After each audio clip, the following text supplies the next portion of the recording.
In FeatureCAM 2014, a significant improvement has been made in managing the visibility of entities using layers. This has been done by adding the layer list to the part view, meaning there is no longer a need to visit that separate dialog box. The new layers support a number of functions. These include toggling the layer visibility, creating new layers, renaming them. We have a number of new icons for the layer types, and we also support drag and drop from items within the part view itself.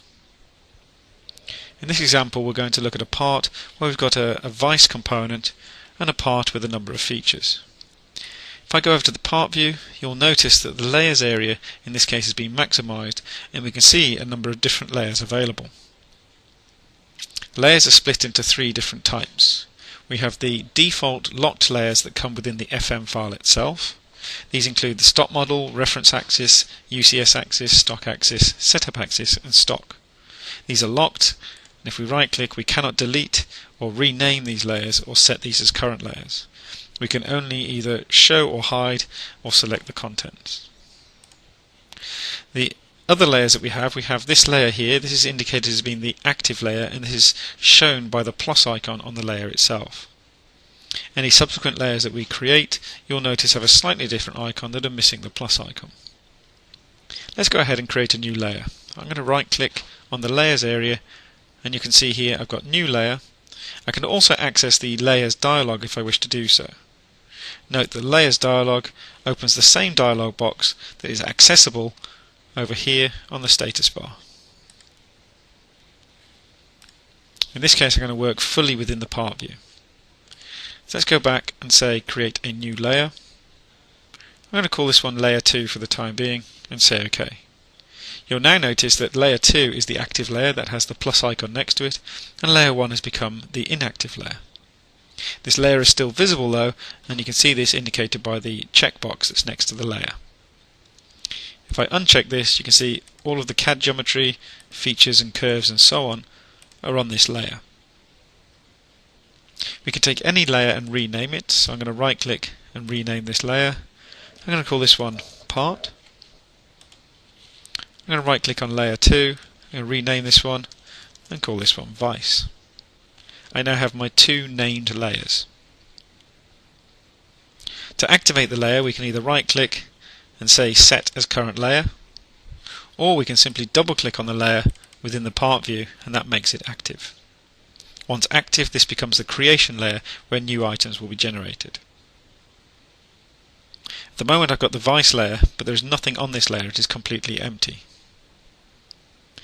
What I want to do is I want to place all the CAD components that make up this layer on this vice layer. So let's go ahead and select vice component number 1. I can right click and choose change layer and simply move it to the vice layer as before. Alternatively, I can select multiple items. Here you can see I've selected all of the components.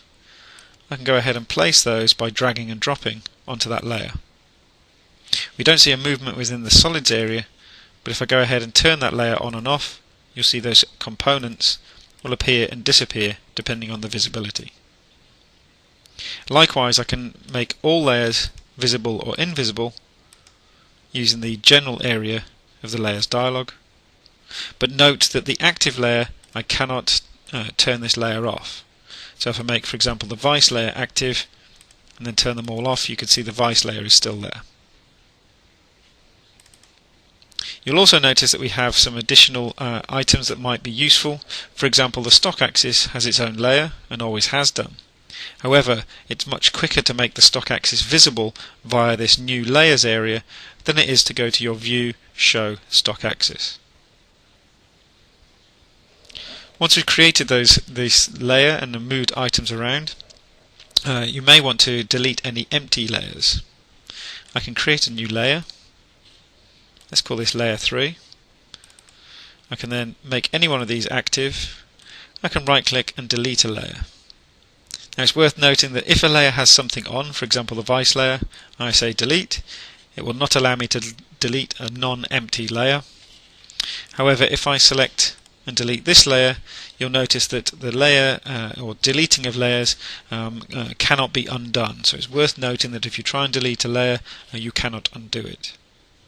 I'm going to say OK and remove that layer completely. So I've now got my part and my vice. So what I want to do is I want to do a mass edit to this.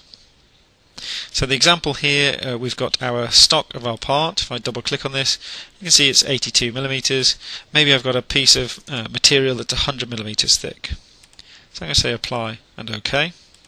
If we look to the side of this, you can see that obviously our stock material is now inside the vise.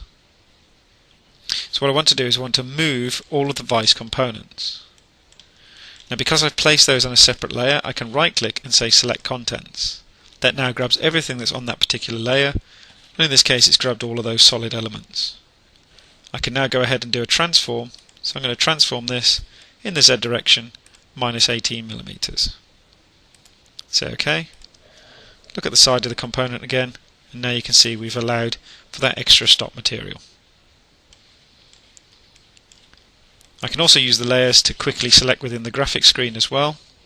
So here for example I'm going to turn off every single layer, make my vice layer active, and now I can go ahead and select all of those elements and right click, and I'm going to say use solids as clamps.